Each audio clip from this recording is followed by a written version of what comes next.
So the year's 2019 and I'm still living in Toronto for work. Fast forward about 2 weeks in, I quit my new job. The anxiety got to me. I couldn't do the commute and your boy did what he does best. I quit. So now I'm back in my apartment looking for jobs to go back to Ottawa. The depression hit. It's about December 2019. I miss my friends. I want to go home. I want to go back to my regular Ottawa life. Now it's January 2020. Still stuck in Toronto. Still not trying to see anyone. I'm stuck at the crib every day ordering Uber Eats every day, twice a day. I'm looking like Gucci Mane in 2009. And it's just not a good time. Fast forward about 4 days in, I go on IG and I do what I do best. I complain. I post a video about the traffic. I keep tagging Toronto, Toronto, Toronto, hashtag bring me back home, etc, etc. So one of my friends sees my story and he's like, yo, you're in Toronto. How come you never link me, etc, etc. And to be honest, I didn't want to tell anyone I was there. I was just trying to keep to myself. I just wanted to go back home, just kind of get back to normal. So I do what I do best and I ignore him. 2 days later, he texts me and he's like, yo, are you still in Toronto? I'm trying to see you, blah, blah, let's go downtown. And I don't want to go downtown. I know it takes me about 42 minutes to get there. I don't want to do the back and forth. It's a waste of my time. So I ignore it. And then he fucking sends me a picture of this girl. And he's like, yo, are you still in Toronto? This girl wants to chill. She has a friend. We can do a double date. Now, not the type to go out and waste my time. I'm a homebody. However, this guy sends me a picture of this girl who appears to look like the girl from Quantico. I don't know if you guys ever seen the girl from Quantico, but she is a dime piece. She looks like Nicole, like the main girl from Pussycat Doll. Like, she looks stunning. She looks wife. She looks like I'm about to get out of my house. So I text him back. I'm like, yo, for sure, come pick me up. Here's my address. So I hop in the shower and I start going to my routine. Do I wear my red Patrick Ewings or not? Do I wear my red Patrick Ewings or not? Do I wear my red Patrick Ewings or not? 40 minutes later, I put on my Vans and I'm out the door. Now this guy picks me up and I'm excited. You know, I haven't seen him in a while and we're about to get some. What a great time to be alive. So as he's driving, I look down at the GPS and his estimated time of arrival says 1 hour and 12 minutes. Now, mind you, I don't like leaving my house for no reason. So I'm just like, I'm already like, I'm looking at, I'm like, but wait, no, earlier you said 42 minutes. And then I realized, oh no, it's Toronto. The times change depending on the time that you left at. Sometimes there's traffic, sometimes there isn't. So now, between the time that he said he would pick me up, it went from 42 minutes to 1 hour and 12 minutes. And I'm just like, I don't care. I don't want to drive 1 hour and 12 minutes for something. It's whatever. So I get moody. The atmosphere is going down. I feel gypped. Bamboozled, led astray. He looks over and he picks up on the fact that, you know, I don't want to be here anymore. So I was like, hey man, don't worry. Let's just go see these girls. We're already there. We're like 30 minutes in. What I'm gonna do is I'm gonna text my girl and I'm gonna let her know, hey, my boy who's coming with me right now, his aunt is going through a divorce and we're kind of like on standby. We might have to leave early because, you know, she's going through a tough time. So just be aware that, you know, we might not stay for long. Now, obviously, this is a lie. This is very obvious. And I'm like looking at him like, yo, who says that? But whatever, you know, we've all been there. A Tinder date gone wrong and you just like, you get this call like, oh my God, my dog died. I have to go. And your Tinder date's like, okay. 52 minutes goes by and we finally get downtown. Now, he tells me that we're meeting these girls downtown. And I'm like, all right, no problem. We finally get there and this guy's like parking on a side street. Parallel parks.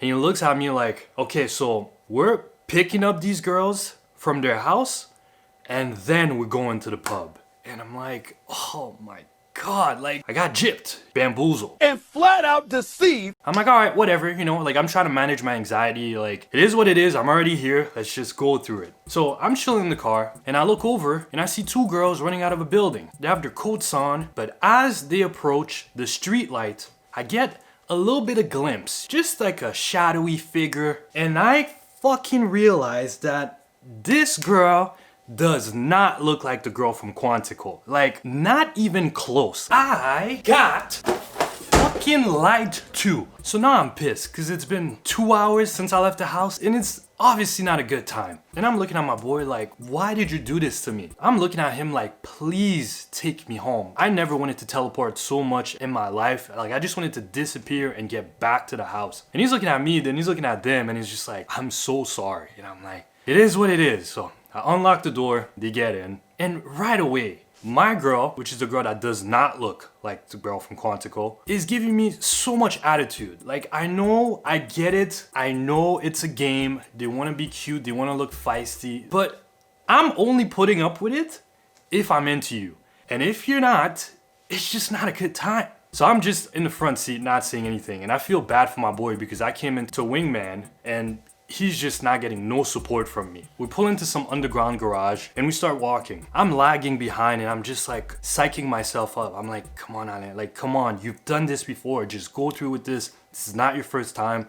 Just get through with it and go back home. And she's just giving me so much attitude. She's just like trying to be like edgy, like trying to give me that Toronto attitude that I just don't care for because you don't look like my girl. We get to the restaurant and it's a decent vibe. It's all dark. It's like very like artsy looking. We sit down on a table. It's like one of those booths that's like a circle. I'm just sitting there and I'm like, I'm just trying to get in the zone. Like, I'm just trying to deliver for my boy. So his girl is all over him.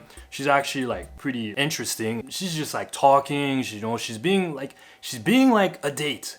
And I'm over there like dead cold, like just silence. And then she just keeps drinking. And I'm like, God, just give me the strength. Just Lord, give me a sign.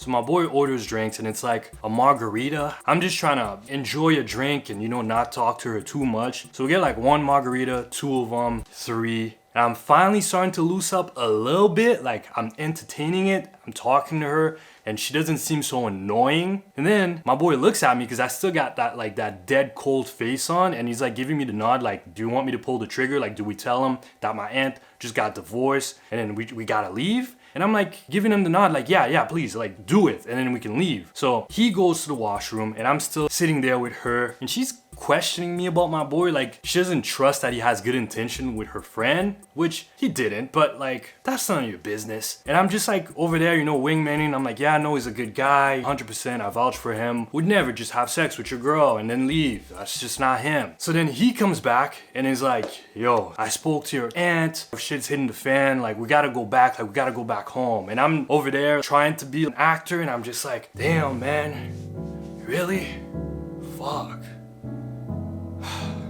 Guess it is what it is. So we start walking back and I'm not gonna lie, like between the time that he left to go make that call, like she was being bitchy, but like, you know, I was like 3 margaritas in and like, I guess I was kind of like filtering through the bitchiness. So I was like kind of connecting with her. Like, turns out she's actually pretty chill, but fuck it. Like, we already said that my aunt was getting divorced, so we gotta leave. Like, we gotta stick to the lie. We're walking outside, and I have like my hand over her shoulder, cause whatever, man. Like, we're drunk. My boy didn't drink, so he wants to drive. I'm like, all right, let's just leave. So we're walking back. I'm sitting in the car. I'm sitting in front. They're both sitting in the back, and we start driving. You know how Toronto is. Everything's a mission, so it's probably like 15, 20 minutes in. Like, we're just trying to take her back home. So I'm in the front, and my boy, like, he's kind of like giving me the look, like, cause he knows. I'm like 3 margaritas in, you know, I got that smirk on my face, like, what's up? Like, what's really good? Like, you know, what are you gonna do? And he's like, he's driving and he's just giving me the look like, what you trying to do? And I'm like, you know, like, we came this far. What are you gonna do? I'm 3 margaritas in, let's take it home. And he's like, all right. So don't say anything. What I'm gonna do, I'm gonna drive. I know where she lives, but I'm just gonna drive further down the street and I'm gonna pass her house. And I'm gonna be like, yo, I need to get something at the corner store. That's just gonna buy us time and give me time. I promise you, I'm gonna turn this around and then we're just gonna go chill at her place. And I'm like, all right, man, whatever. Like, you know, it is what it is. Like, hey, man, you know,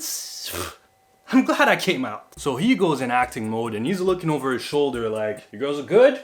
Having a good time? And they're all like, yeah, oh my God, I love Toronto. Yeah, King Street, blah, blah, blah. And he's like, so I'm just gonna go to the corner store real quick. Just gonna grab some. You guys want anything to drink? I'm just gonna grab some real quick. And my girl absolutely flips out of nowhere. Like, she went from like being annoying and kind of drunk and she's like, no, just take me home. And my boy is just like, oh, what's up? Everything good? Like, I'm just trying to go to the corner store. Like, you want anything? And she's like, just take me home. And I'm just there like, I don't know what's going on. Like, what is she trying to do? Like, and then my boy still like, oh no, like the corner store's right here, and then we go right back. And she just out of nowhere just opens the door and just storms out. Like the car was still driving like a little bit, probably doing like, we're cruising, it's like downtown, so like we're almost at the corner store, and she just opens the door and then she just fucking walks right off. And she just runs on the opposite lane, like just runs down the street.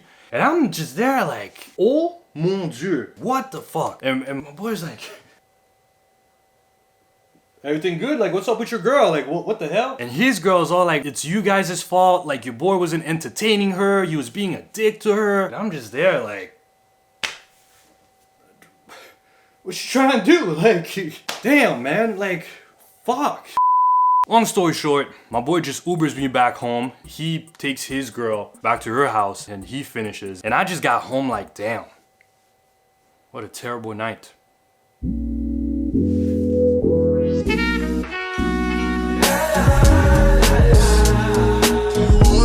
Hey, it's Alain. Thank you for watching the video. Hopefully you had fun, because I obviously didn't. But if you did, make sure you like the video and subscribe to my YouTube channel. New videos almost never, but it's a vibe. I promise.